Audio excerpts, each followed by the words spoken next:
Her zamanki gibi yine yapılmamışı yapmanın peşine koşan Oyun Makinesi kanalı olaraktan bu sefer de Assassin's Creed serisinin tüm hikayesini baştan sona ele almak gibi bir çılgınlığın peşine düştük. Tabi bunu çok da fazla abartmamakta fayda var dedik ve tüm serideki hikayeleri kısa kısa anlatıp en azından hangi oyun hangi dönemde geçmiş, konu olarak neyi anlatıyor ve genel bir Assassin's Creed haritasını çıkartıp Assassin serisine Valhalla gibi yeni gelmiş oyuncuları da genel bir geçmişte neler olmuş neler bitmiş onları kısaca bir anlasınlar. Merak ettikleri bir oyun varsa ya da merak ettikleri bir detay varsa oturup araştırıp baksınlar istedik. Evet hocam, notlarıma bakıyorum. Notlarımız uzun. O Çok yüzden sağ ol. çok uzatmadan hemen ilk oyunumuzla başlayalım. İlk oyunla başlamadan önce hemen Assassin's Creed serisi hakkında çok kısa bir bilgi vermekte fayda var. Assassin's Creed nedir? Neyi anlatır? Temel olayı nedir? Bundan bahsetmek lazım. Assassin's Creed'in temel olayı şu. Çok eski zamanlarda tapınakçılarla suikastçı birliği ya da suikastçı kardeşliği denilen iki grubun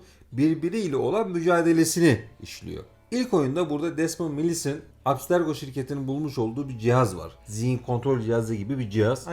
Animus. Bu Animus sayesinde geçmişe gidip anılara şahitlik edebiliyoruz. Anıları canlandırabiliyoruz. Neden peki Desmond karakteriydi? Çünkü bu Desmond karakteri Desmond'un ataları eski suikastçıymış. Peki Abstergo kimin elinde? Tapınakçıların elinde. Niye tapınakçılardan değil de suikastçilerden birinin torunuyla ilgileniyorlar? Çünkü bu suikastçiler ile tapınakçıların en büyük kavgası da şuydu. Tapınakçıların bir idealisi var. İşte tapınakçıları şu anki Illuminati'ye de benzetebilirsin. İşte ideal yeni dünya düzeni kurmak için mücadelesi veriyorlar. Bunun içinde kutsal bazı eşyalar var. İşte ilk eşyalardan bir tanesi de cennet elması dediğimiz bir elma var. Ona sahip olmaya çalışıyorlar. O elmanın kutsal bir gücü var. Onu kullanmaya çalışıyorlar vesaire vesaire. Tabi biz bunlara girmeyeceğiz detaylıca ama genel olarak baktığımız zaman Assassin's Creed olayında suikastçı kardeşliği ile tapınakçıların güç mücadelesini anlatan bir oyun serisi. Suikastçı kardeşliğinin temel düşüncesi şu: bireysel özgürlüğün dünyaya huzur getireceğini savunurken tapınakçılar ise üstün ırkın ya da işte üstün insanların yönetiminde dünya ancak huzura ve barışa kavuşabilir düşüncesi vardı. Amerika. İşte diyor ya bugünümüzün Illuminati'ne benzetebilirsin yani. Serinin ilk oyunuyla başlayalım o zaman. Yıl 2007. Assassin's Creed'in ilk oyunu Ubisoft tarafından yayınlanıyor. Peki neydi bu oyunun hikayesi? Serinin ilk oyunu Assassin's Creed serisinin temel taşıdır. Altair ile başladığımız bu uzun serüvenin ilk başlangıcı. Serinin ilk oyununda Desmond Miles adında bir modern zaman karakterini kontrol ediyoruz. Genetik hafızayı simüle edebilen bir cihaz olan Animus'ta denek olarak kullanılmak üzere Abstergo tarafından kaçırıldı bu arkadaş. Desmond, Altair İbn Lahat adında bir suikastçı ataların anılarına erişerek Orta Çağ dönemi kutsal topraklarda geçen hikayeyi deneyimler. Altair, tapınakçılarla ve suikastçiler arasındaki mücadelede yer alırken çeşitli görevleri yerine getirir ve gizli bir örgüt olan suikast kardeşliğini tekrardan onurlandırmaya çalışır. Hikaye, Altair'in karakter gelişimini, tapınakçıların planlarını ortaya çıkarmayı ve Orta Çağ dünyasında geçen entrikaları anlatır. Assassin's Creed karmaşık bir hikaye anlatımına sahiptir ve gizemli bir tarihi olay olan 1. Haçlı Seferi'ne ve kutsal topraklara dair perspektifler sunar. Tapınakçılarla suikastçılar arasındaki ezeli mücadele, modern zaman ile tarihi geçmiş arasındaki denge, keşfedilebilecek sırlar ve sürükleyici bir hikaye anlatımına sahiptir. Oyun serinin temel konseptlerini ve temalarını belirleyen bir başlangıçtır. Assassin's Creed serisinin köklerine dair önemli bir anlam taşır. Bu oyunla beraber serinin izleyeceği ana yol haritası da çizilmiş olur. Böylece Assassin's Creed macerası başlamış oldu arkadaşlar. Ve bundan sonra uzun bir soluk olarak devam edecek. Kaç oyun? Saymadım. İzleyenler siz sayın, yorumlarda belirtin. Kaç oyun varmış? O zaman ikinci oyundan devam edelim ben. Assassin's Creed 2. Yıl 2009. İlk oyunun üzerinden 3 yıl geçmiştir. Yeni çıkan Assassin's Creed 2 tam anlamıyla bir devam oyunudur ve oyunda yeni bir karakter olan Ezio Auditore de Franze'yi kontrol ederiz. Oyun Altair'in hikayesine paralel olarak devam eder. Yani Desmond'un Animus'u kullanarak Ezio'nun atalarının genetik anılarına erişerek İtalya Rönesansı döneminde geçen bir hikayeyi deneyimler. Ezio genç bir soylu olarak Floransa'da yaşamaktadır. Ancak ailesi tapınakçılar tarafından haksız yere suçlanır ve cezalandırılır. Ezio intikam alma arayışına girer ve suikastçı olmak için eğitim almaya. Oyunda Ezio, Floransa, Venedik ve Roma gibi önemli İtalyan şehirlerinde çeşitli görevleri yerine getirerek tapınakçılarla mücadele eder ve adaleti sağlamak için birçok zorlu sınav aşar. Aynı zamanda Ezio, suikastçı örgütü olan Auditore ailesinin geçmişini ve ailesini tapınakçılar ile olan ilişkisini keşfeder. Assassin's Creed 2 hikaye anlatımı, karakter gelişimi ve dünya tasarımı açısından önceki oyunlara göre daha geniş ve karmaşık. Ezio'nun maceraları, tarihi figürlerle karşılaşması, entrikaları çözmesine ve suikastçı olarak büyümesini anlatır. Oyunda Ezio'nun dostluklarını, düşmanlıklarını ve aşkını keşfederiz. Ayrıca Desmond'un modern zaman hikayesi de devam eder ve gizemli bir şekilde örülen Assassin tapınakçılar mücadelesinde perde arkasını daha derinlemesine keşfedir. Assassin's Creed 2 serinin hayranlarını daha da derin bir dünyaya götüren unutulmaz bir hikaye sunar bize. Tabii ki bunda serinin unutulmaz karakteri olan Ezio'nun etkisi büyüktür. Ezio The Auditore de France. Floransa'nın zengin ailesinin mükemmel çocuğu. Yani bir oyun karakteri bir oyunu koca bir serinin en iyi oyunu haline getirmeyi başarmıştır bu oyunla beraber. Kesinlikle. Gerçekten yazanın, çizenin eline koluna sağlık. Assassin's Creed dediğin zaman Ezio. Ezio. Ezio, Evet. Ezio. En Herkes akılda hangisi kalıcı.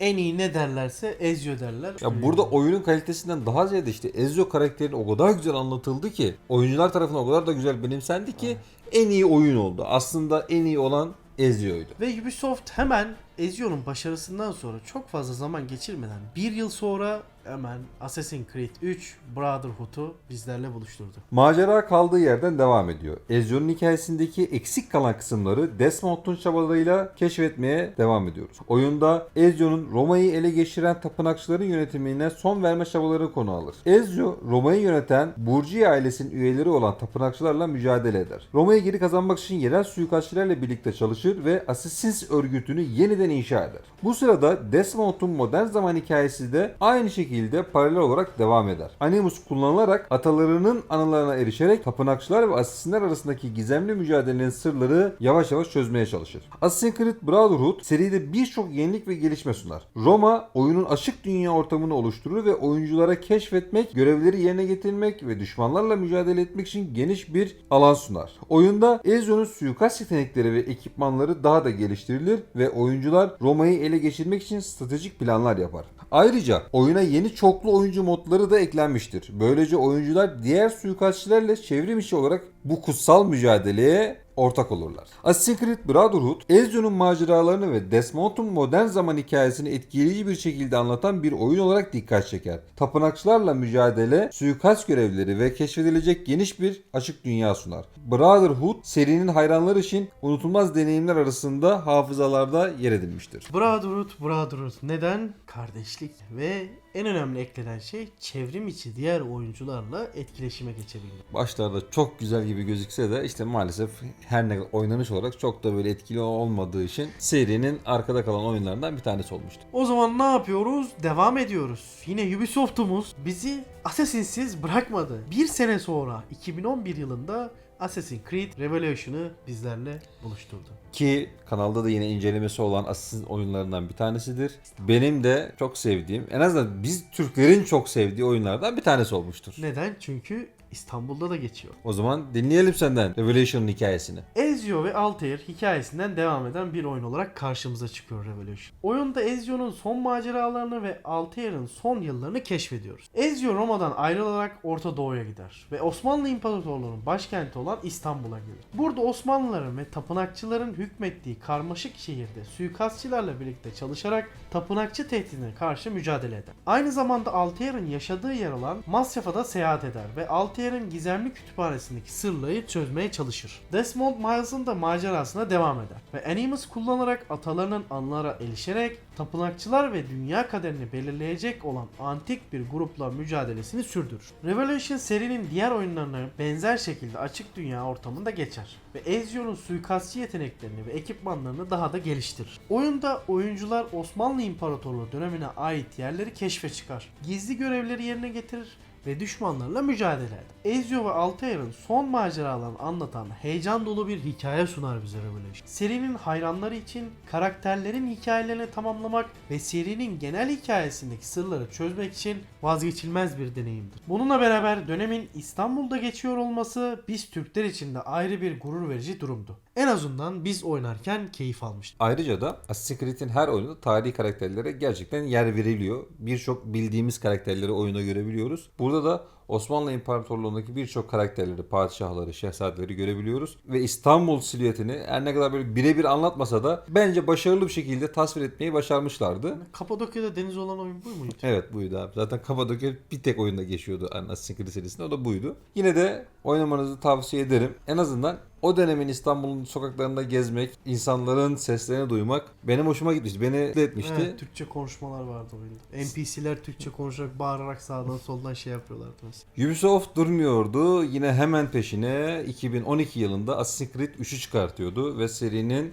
üçlemesi böylece nihayete eriyordu. Biz dedik ki seri bitecek ama nereye bitiyor? Bırakır mı Ubisoft bunu? Şimdi ise uzak kıtalara, Amerikan devrim dönemine gidiyoruz. Ezio'nun macerası bitmiş ve yeni bir karakterle yola kaldığımız yerden devam edeceğiz. Edward Kenway'in oğlu Connor bu maceranın ana kahramanıydı. Dönem olarak 7 yıl savaşları ile Amerika bağımsızlık savaşlarının olduğu 1750'lerde geçmektedir. Connor, Mahawk Kızılderililerinden ve İngiliz kolonilerden olan Edward Kenway'in çocuğudur. Oyunda Connor'un çocukluk dönemini, suikastçı olarak eğitim almasını ve Amerikan devrimi sırasında hayatını değiştiren olaylarla karşılaşmasına tanıklık ediyoruz. Osmanlı İmparatorluğu'ndan gelen suikastçılarla işbirliği yaparak Amerika'daki Britanyalı tapınakçılar ile savaşır ve Amerikan devriminin seyrini etkileyebilecek olaylara sebebiyet verir. Connor, suikastçı becerilerini kullanarak düşmanları alt etmeye çalışır ve Amerikan devrimi sırasında birçok tarihi olaylara katılır. Ayrıca deniz aşırı savaşlara da katılarak Amerikan devriminin mücadelesini tüm bölgede verir. Aynı zamanda Desmond Miles'in hikayesi de hala devam eder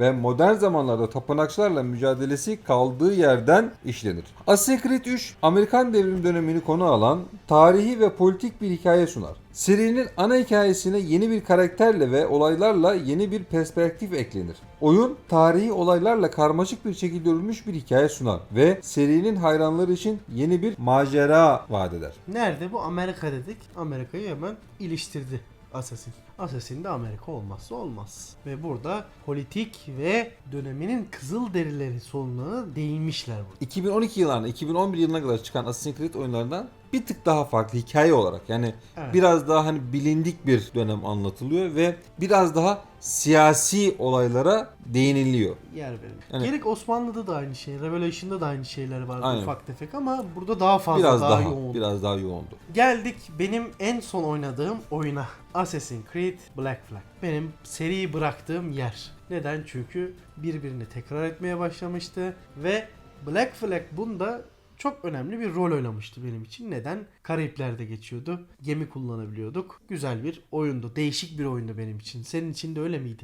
Hikayesini bir anlat da konuşuruz yine ya. Karayipler'de korsanların altın çağıdır. Black Flag de bu dönemi konu alan oyun olarak karşımıza çıkıyor. Bu seferki maceranın kahramanı bir önceki oyunda gördüğümüz Edward Kenway. Edward Kenway İngiliz kökenli bir korsan suikastçıdır. Bu macerada Edward'ın korsanlık hayatına katılarak Karayipler'de korsanlar arasında ünlenmesini ve hazine avına çıkmasını takip ediyor. Aynı zamanda Assassin ve Tapınakçı Savaşı'nın içine çekilen Edward, tapınakçılarla ve suikastçilerle karmaşık ilişkiler içinde bulunur. Kahramanımız eski bir assassin olan Duncan'ı öldürüp kimliğini çalarak tapınakçılar arasına sızmıştır. Edward, tapınakçılarla ittifak yaparak kendi çıkarları için çalışmayı planlar. Ancak düşündüğünden çok daha büyük bir komplonun içinde olduğunu anlar. Black Flag serinin oyun mekaniklerine deniz, gemi savaşları ve keşif elementlerini ekleyerek oynanışı genişletir. Aynı zamanda tarihi, korsanlar dünyasını ve Karayiplerin güzelliklerini sunar. Oyunda Edward'ın hikayesi, korsanlar dünyasının hayatta kalma mücadelesi, hazine avları ve suikastçiler ile arasında olan ilişkilerde döner. Black Flag gerçekten serinin önemli oyunlarından bir tanesiydi. Çünkü kara savaşlarına alışkın olduğumuz seride deniz aşırı savaşların yoğun bir şekilde ilk defa burada görüyoruz. Ve çok da güzel bir deniz savaşları vardı. Ben çok fazla sevmem bu tür deniz temalı oyunları ama burada oyuna hem güzel entegrasyon yapılmış hem de mekanik olarak çok pratik ve kullanışlı hale getirilmiş. Benim de böyle fullleyerek bitirdiğim nadir Assassin's Creed oyunlarından biriydi. Benim hem en son oynadığım hem de full'e yakın bitirdiğim bir oyundu kendisi. Biz Black Flag'de öyle bir keyif aldık ki ondan sonra oynadığımız ya da baktığımız oyunlar hep bir eksik kaldı bizim için. Kesinlikle. Daha sonra zaten yavaş yavaş Assassin's Creed yeni bir kimlik arayışına giriyor. Çıkarttıkları oyunlarda bizleri pek tatmin etmeyince neredeyse hemen hemen Valhalla'ya kadar olan bir kısmı bıraktık bile diyebiliriz yani. O zaman hemen yeni kimlik nasılmış görelim. Yıl 2014. Assassin's Creed Rogue. Dedik ya yeni kimlik arayışı. İşte kimlik arayışlarından bir tanesi de buydu.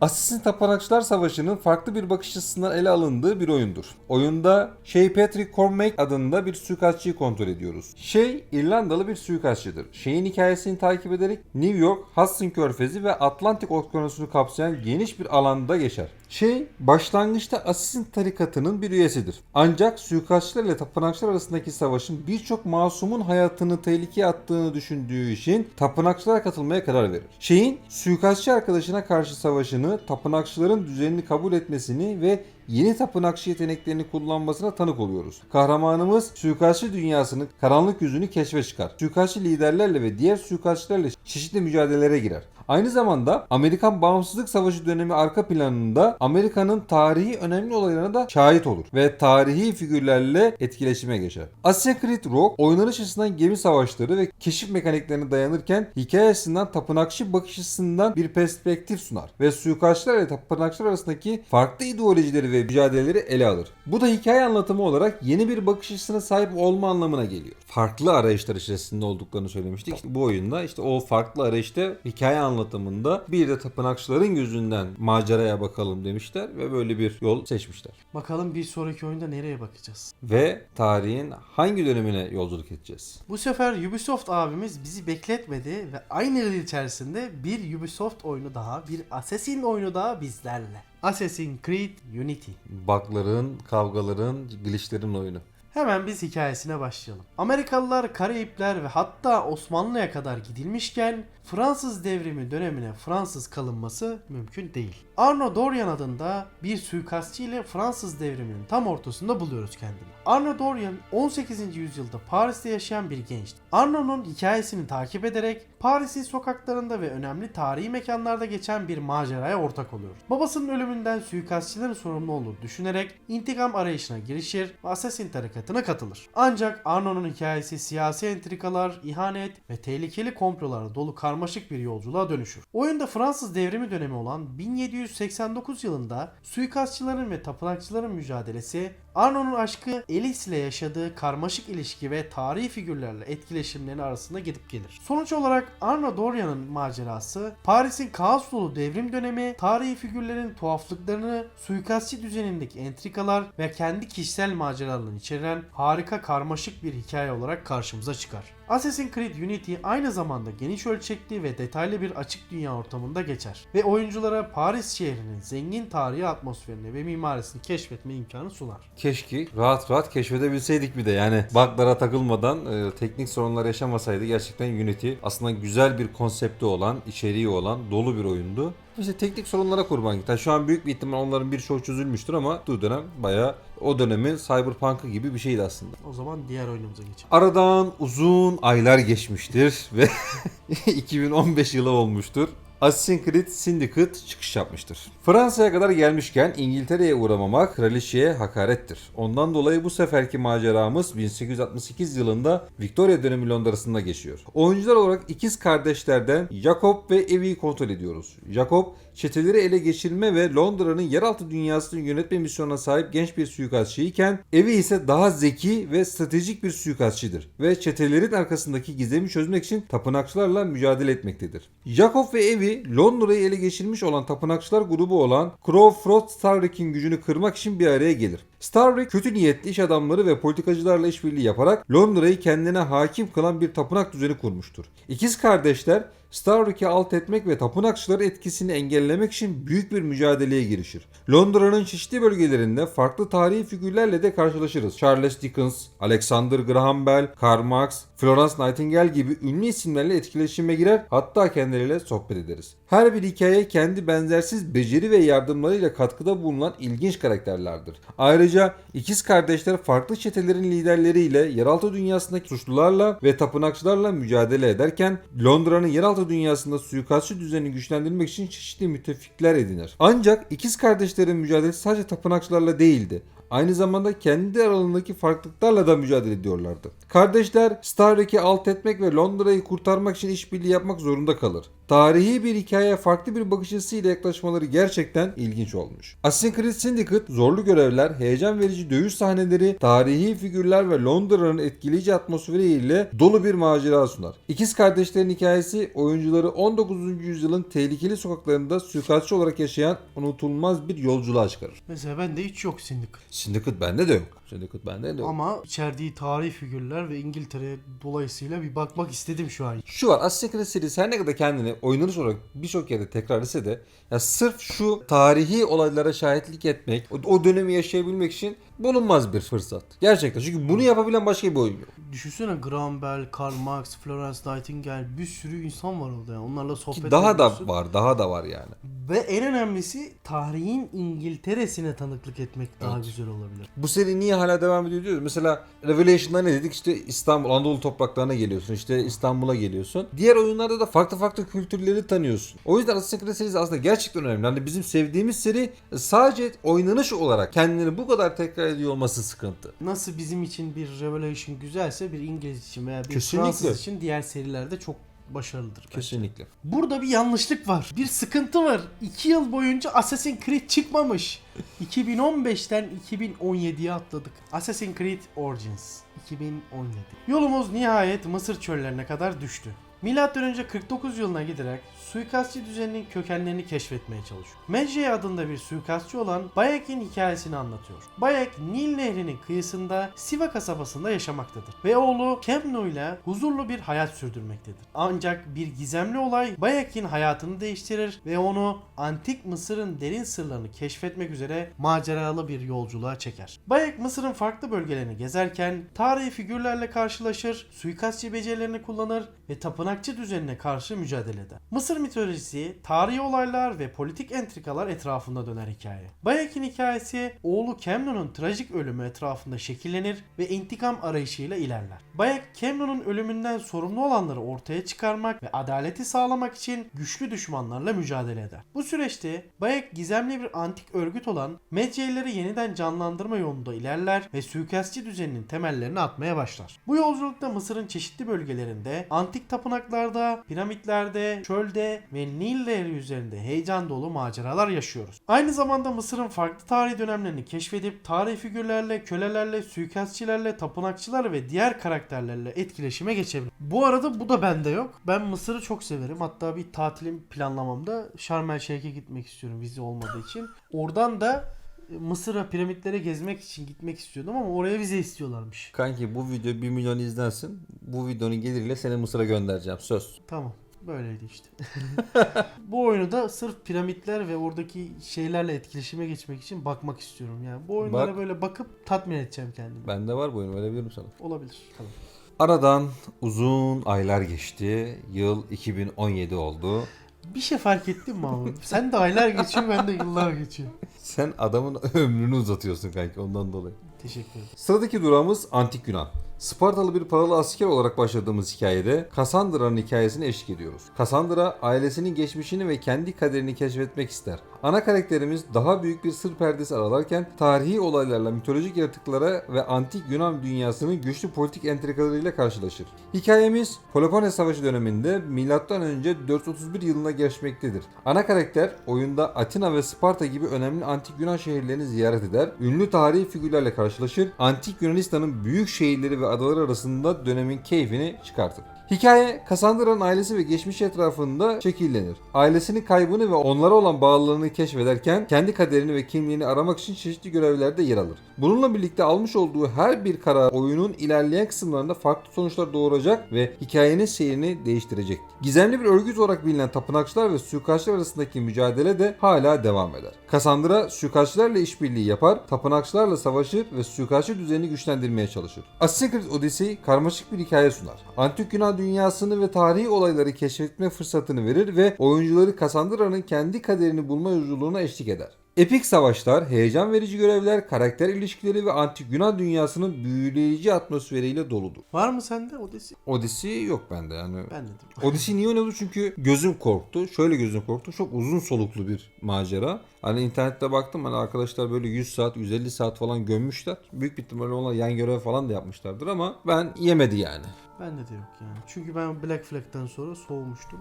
Ondan sonrası yok zaten. Ama dediğim gibi güzel dönemler ele alınmış ya. Hani bir önceki oyunda Mısır'a gidiyoruz. Burada Antik Yunan'a gidiyoruz falan. Bunlar güzel. Atmosfer olarak güzel. Oynanış olarak da işte RPG unsurlarına geçtiğini biliyorum. Hani Odyssey ile beraber RPG unsurlarını derinleştirdiklerini biliyorum. Bayağı da sevildiğini de biliyorum hatta. Serinin sevilen oyunlarından bir tanesiydi. Peki bir sonraki oyunda nereye gidiyoruz? Nereye gidiyoruz? Nereye gidiyoruz? Nereye? Yine bir mitolojik yere gidiyoruz. Git artık bir yere. Neresiydi o? Hayır bilmiyor mu? Valhalla lan. Unuttum lan. O zaman bir sonraki oyunda nereye gidiyoruz? Nereye gidiyoruz? Yine bir mitolojik yere gidiyoruz. Ah ne kadar ilginç. Neresi? İskandinav mitolojisi. Yine aradan yıllar geçti. Bak yine aynı Yine şey sana oldu. denk Sen de geldi. aylar geçiyor, ben de yıllar geçiyor. 2 yıl geçmiş aradan. Yıl 2020. Assassin's Creed Valhalla. Birçok oyuncuyu Assassin's Creed serisine döndüren oyun Valhalla. Oynanış noktasında hakikaten tatmin etmişti birçok oyuncuyu. Beni döndüremedi ama. Bir söz vardır arkadaşlar. Her kuşu siktik, bir leylek kaldı. Bu oyun tam buna uygun bir söz bence. Değil mi? Fazlasıyla. Çünkü sıradaki durağımız neresi? Vikingler. Bizim tapınakçı ve Assassin savaşları buraya kadar taşınmış. Viking savaşçı Eivor olarak 9. yüzyılda Vikinglerin büyük göçlerinin sırasında Britanya'da olan saldırıların başındayız. Hikaye Eivor'un Viking köyünün Norveç'teki saldırıdan kaçışını, İngiltere'ye yerleşim yapma girişimini ve orada kurduğu yerleşimin güçlendirilmesini anlatır. Liderlik yetenekleriyle ve savaşçı becerileriyle ünlü bir Viking savaşçıdır. Kahramanımız kendi köyünü ve halkını korurken İngiltere'de çeşitli krallıklar, şehirler ve topraklarla mücadele eder. İngiltere'de yerleşim kurma ve yerel halkla ilişkiler kurma çabaları üzerine odaklanır. Aynı zamanda tapınakçılar ve suikastçılar arasında mücadele devam eder. Eivor suikastçılarla işbirliği yapar. Tapınakçılarla savaşır ve suikastçı düzenini güçlendirmeye çalışır. Oyunun modern zaman bölümleri de suikastçılar ve tapınakçılar arasındaki mücadele modern zaman karakteri Layla Hassan aracılığıyla devam eder. Eivor Hristiyan ve pagan kültürleri arasındaki farkları dengelemek zorunda kalır ve yerel halkın inançlarına saygı gösterirken kendi Viking inançlarını da sürdürmeye çalışır. Aynı zamanda Viking klanını ve yerleşimlerini düşmanlardan korumak, topraklarını genişletmek ve gizemli bir tehdide karşı mücadele etmek zorunda kalır. Valhalla etkileyici bir hikaye, tarihi ve mitolojik olaylar, derin karakter gelişimi, açık dünya keşiflerini bir araya getiren bir aksiyon dolu serüvene bizleri vaat ediyor. Eivor'un Viking macerasına katılarak İngiltere'yi keşfedebilir, ittifaklar kurabilir, savaşabilir ve tapınakçıların gizemli planlarını ortaya çıkarabilir. Assassin's Creed Valhalla, Selefi, Odyssey gibi RPG unsurlarını fazlasıyla içerir. Oyuncular karakterlerini geliştirmek için beceri ağaçlarını kullanabilir. Silah ve zırhlarını yükseltebilir, çeşitli yan görevler ve aktivitelerle etkileşime geçebilir ve oyunun hikayesini seçimler yaparak etkileyebilir. Ayrıca Viking savaşçı kültürüne de uygun olarak deniz savaşları ve çeşitli savaşlara katılabilirler. Evet hocam, sonunda bitti. Çok uzun soluklu bir macera şimdilik bitti. Şimdilik bitti. Bu macera bitmez. Bu macera uzun süre daha devam eder. Acaba bir Türk mitolojisine de girerler mi lan? Yani ben Valhalla'dan sonra evet belki girebilirler dedik ama Valhalla'dan sonra yeni çıkacak oyun Mirage'la beraber kendi öze dönüşlerine yöneleceklerini söylediler. Yani demek ki mitolojiden çıkıp biraz daha Assassin tapınakçı savaşlarına biraz daha değinecekler gibi gözüküyor. Serinin özüne dönmesi birçok küsen oyuncuyu da geri döndürebilir. Valhalla seriyi gerçekten birçok oyuncuya sevdirdi. Hem oynanışı hem hikayesiyle farklı bir deneyim sunmaya çalıştı. Yine burada da yine ilk başlarda bir intikam hikayesiyle başlıyor hikaye. Yani biz oyunun ilk 10 saat oynadığımızda öyle bir algı oluşmuştu bizlerde. En azından ben oynadığımda. Sonrasında hikaye biraz daha dallandı, budaklandı. İlk çıktığı noktayla bittiği noktasında bayağı fark vardı. O yüzden uzun soluklu bir macera Valhalla. Ama genel Assassin oyunlarında hep bir intikam var. Var. Fark ettiysen hep birinin... Hepsinde değil. Hepsinde değil. Birkaçında intikam odaklı çıkıyor. Yol başka bir yerde bitiyor ama çıkış noktası intikam oluyor. Genel mottası zaten tapınakçılar ve Assassinler Yani arasında geçen mücadele. Ya zaten bir ondan bir ondan bir ondan bir ondan yani. Son olarak Mirage'dan da biraz bahsedelim ve genel bir değerlendirme yapıp bitirelim artık. Tabii oyun çıkmadığı için herhangi bir resmi bilgimiz yok ama internette dolaşan bilgiler şu yönde. Oyunda ana karakterimiz Assassin's Creed Valhalla'da olan Basim olacak. Bağdat şehrinde geçecek. Basim dediğimiz karakter akıllara zarar vizyonu olan adalet arayan akıllı bir sokak hırsızıdır temelinde. Ölümcül bir intikam eyleminin ardından Basim Bağdat'tan kaçar ve kadim bir örgüt olan Saklılara katılır. Onların gizemli ritüellerini ve güçlü ilkelerini öğrendikçe benzersiz yeteneklerini geliştirecek, gerçek doğasını keşfedecek ve kaderini asla hayal edemeyeceği şekilde değiştirecek. Çıkış tarihi net olmamakla beraber Ağustos ayında çıkacağı, yani bu yılın 2023 yılının Ağustos ayında çıkacağı öngörülüyor. Çıktığında detaylı bir incelemesini muhakkak kanalda görürsünüz. Toparlayalım hemen. Çok uzadı çünkü. Gerçekten çok oyun uzadı. olduğu için uzadı maalesef. Çok yordu. Assassin's Creed çok güzel bir oyun serisidir aslında. Zamanında yapılan hatalar veya tekrarlar veya yanlış stratejiler yüzünden birçok oyuncuyu küstürmüştür. Bizler de dahil buna. Ama sonradan Valhalla ile güzel bir atak yapıp ve devamında Mirage'ın duyurulmasıyla birlikte birçok şeyin değiştirip artık oyunların para kazanma odaklı değil, oyuncuyu kazanma odaklı olmalarını, çabalamalarını göstermeleri bizim için yeterlidir. Ya ben çok şey yapmıyorum. Yani yine muhakkak o para kazanma olayı muhakkak yine olacaktır. Aslında hani Ubisoft bundan kolay kolay vazgeçmez ama şu en azından güzel bir şey. Oynanış ve hikaye olarak bizim sevdiğimiz eski Assassin's Creed oyunlarına dönecek olması ya da bunu vaat ediyor olması bile bizler için umut verici bir gelişme. Kesinlikle. Zaten hani şunu demiyoruz biz. Para kazanmayın demiyoruz zaten. Ama her yıl veya bir sonraki yıl aynı oyunun haritasını değiştirip veya bir karakteri değiştirip bize sunmayın. Aradan zaman geçsin, daha farklı şeyler sunun. Bunu EA de yapmaya başladı mesela. Eski hikayeli oyunlara dönmeye başladı. Farklı firmalar da bunu denemeye başlayacak. Artık oyuncu odaklı oyun çıkarmaları gerekiyor. Eskide olduğu gibi. Seriyle beraber, yani Assassin's Creed'le beraber oyuncuları gerçekten çok yordular. Yani çok samimi bir şekilde söylüyorum. Şu an bana bir 30-40 milyar versinler. Hani desinler ki bir ay boyunca ilk oyundan Valhalla'ya kadar tüm oyunları peş peşe oynayacaksın. Dedim ki al para sende kalsın hacı. Yani Şov yaparım. yok abi yok, gerçekten oynayamam. Oynayamam bak. Evet, sıkar Çünkü yani. midem bulanır ya. Ya nasıl oynarsın biliyor musun? 2 yıla yayarsın onu ancak böyle. Anca. 2 ayda bir, 3 ayda bir oynayabilirsin. Araya farklı oyunlar sokmadan peş peşe Assassin's Creed oyunlarını oynayıp bitirmek büyük yetenektir yani. Evet, video gerçekten çok uzun oldu. Umarım beğenirsiniz. Sürçülisanımız olduysa affola. Farklı bir şey yapmak istedik. Hem faydalı olsun hem eğlenceli olsun dedik. Mümkün mertebe elimizden geldiğince sizleri eğlendirmeye çalıştık, bilgilendirmeye çalıştık. Tabii ki burada hikayelerde eksiklikler tabii ki var. Hikaye değil de bir daha çok konusunu ve temasını anlatmaya çalıştık. Detaylı bir hikaye anlatımına girsek 5 Ansiklopedi saat çıkar. oldu bu yani. Ansiklopedi Olmaz çıkar, yani. Ne biz fazla. yapabilirdik ne siz izlerdiniz zaten. O zaman ne diyoruz? Eğer videoyu beğendiyseniz, bunun gibi uzun soluklu serileri hikaye olarak sizlere sunmamızı isterseniz yorum kısmına muhakkak belirtin. Eğer videodan beklediğimiz reaksiyonu yakalarsak büyük bir motivasyonla onu da belki yaparız. O zaman bizlere abone olmayı, yorum yapmayı, videoyu beğenmeyi, podcastlerimizi dinlemeyi unutmayın arkadaşlar. Unutmayın ki oyunlar öznel bir nesnedir. Kişiden kişiye farklılık göstermesi de gayet doğaldır. Bir sonraki videoda görüşünceye kadar Oyunla oyunla kalın. kalın.